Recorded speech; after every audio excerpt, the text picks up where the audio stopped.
Activity number 8. So, ito yung gagawin natin. So, screenshot lang natin.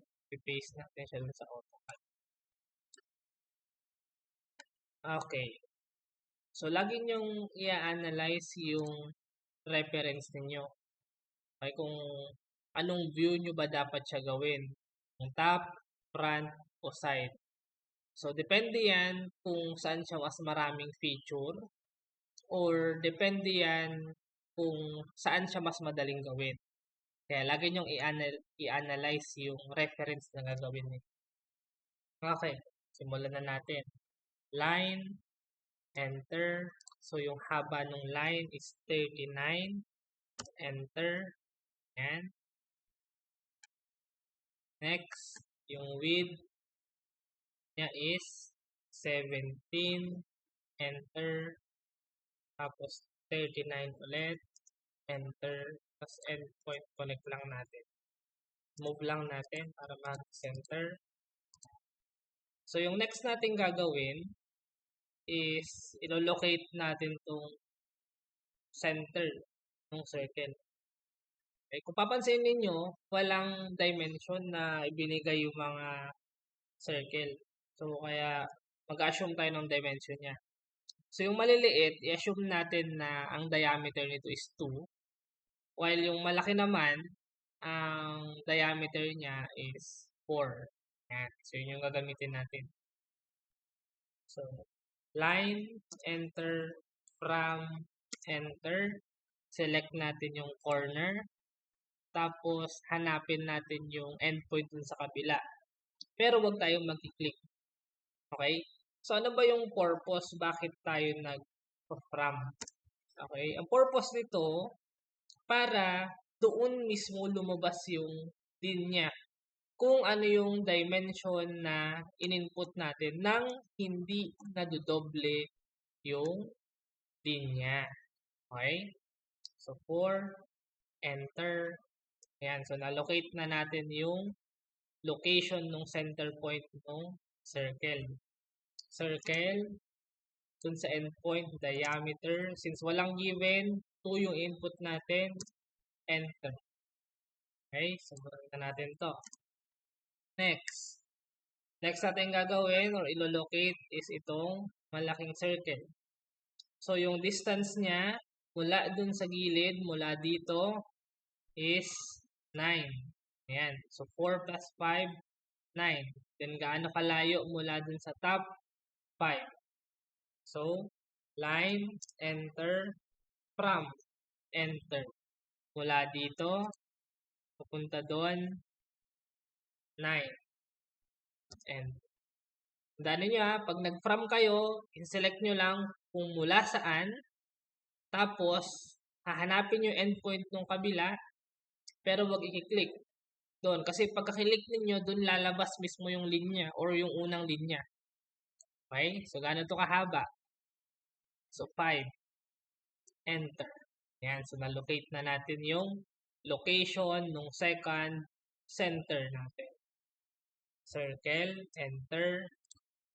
Diameter. Since walang given na dimension para sa diameter ng mga bilog, itong malaki, assume natin na 4 yung diameter niya. Enter. Okay? So, yan na isang circle. Or 5. Gawin na lang natin siyang 5. Circle. Dito, diameter, D, enter 5. Ayan. 5 na lang. 2 and 5. Next. Ano yung location nitong maliit na circle? So, ito, hindi sila parehas ng location or ng distance ng center point. 9 itong malaki, 8 naman yung maliit. Okay? So, gagawin natin ulit. Line, enter, from. From muna bago tayo mag-click kung saan tayo mag-start. Enter. So, mula dito, ayan, na-click na natin yung kabilang side. So, hanapin lang yung endpoint ng kabilang side. Ano yung distance? 8. Enter. Tapos, location, pababa. Gaano kalayo mula dito sa side? 9 plus 5, 14. enter. So, ibig sabihin, ito na yung location ng pangalawang maliit na circle. Circle, enter. Center point, specify natin dito. Diameter, D, enter, 2. Enter. Okay, so burahin na natin ito. Enter. Erase. Okay. So, dito, ang gagawin natin ay iisa-isahin ulit nating i-locate itong mga bilog na ito. Okay? So, bakit hindi kaya natin i-mirror na lang since parang parehas lang naman yung mga bilog or mga hole na nandito. Okay. So, ang difference nila is yung distance ng mga center point. Okay? Kaya i-analyze ninyong maigi. Katulad dito, yung malaking circle. Ang distance niya mula dito sa gilid, papunta dun sa center niya, is 9. While, yung distance naman nung bilog dito sa kabilang side mula dun sa gilid is 8. Okay? So, magkaiba na sila ng distance. Yung pagitan naman itong dalawa, kung papansin natin, yung malaking bilog tsaka nitong maliit, 9 yung pagitan. While dito naman, yung pagitan nila ay, ayan, 8 ba ito? Ayan, parehas pala siyang 9. Parehas silang 9. So, magkaiba lang sila ng distance ng center. Okay? So, circle or line, sorry, locate muna natin yung center point from enter mula dito papunta doon sa kabilang side 4 enter. Ayan. So, gaano kalayo ito? Mula dun sa side, 4 din. So, input natin yung value na 4. Enter. Line from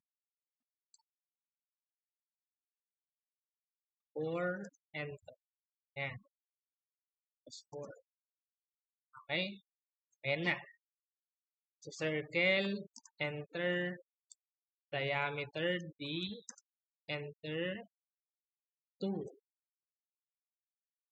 Next.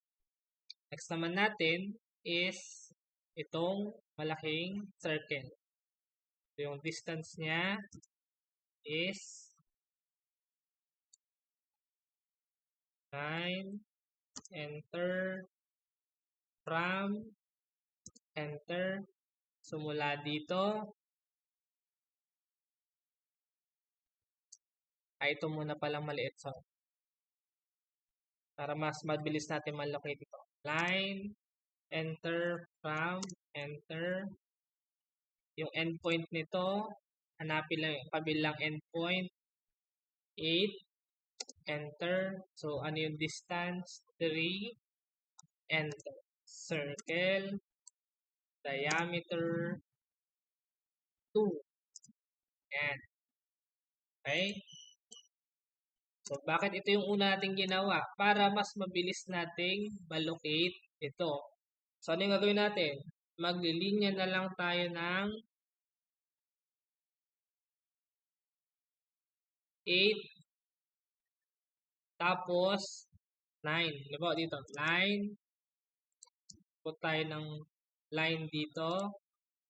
Tapos, next natin gagawin. Ay, sorry. Mag-input tayo ng line. Ng haba ay 9. Enter. Next. Yung location niya mula doon sa side ay 8 din. So, ibig sabihin, ito na yung center point ng circle na ito.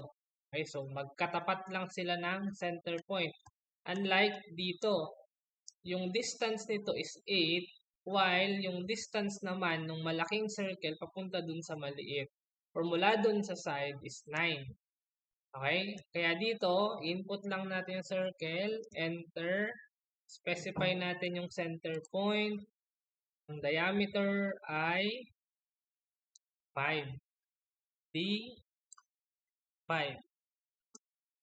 Okay? Burahin na natin. Ayan. So, ito na yung ating object. So, yung next natin gagawin, burahin ngayon natin to. Tandaan lang yung thickness. 5. Enter. Isometric natin. Gagamitin natin ay press pull. Yan. So, bakit press pull? Para automatic na hole na yung lalabas or butas na kagad yung lalabas. Kasi naka-align yung angle or yung axis nung press pull command natin dun sa view kung saan natin ginawa yung object. Okay? So, input natin yung extrusion height, 5. Enter. So, check ngayon natin kung nagkaroon ba siya ng hole. Ayan. So, nagkaroon siya ng hole. Okay? So, yung ating activity number 8.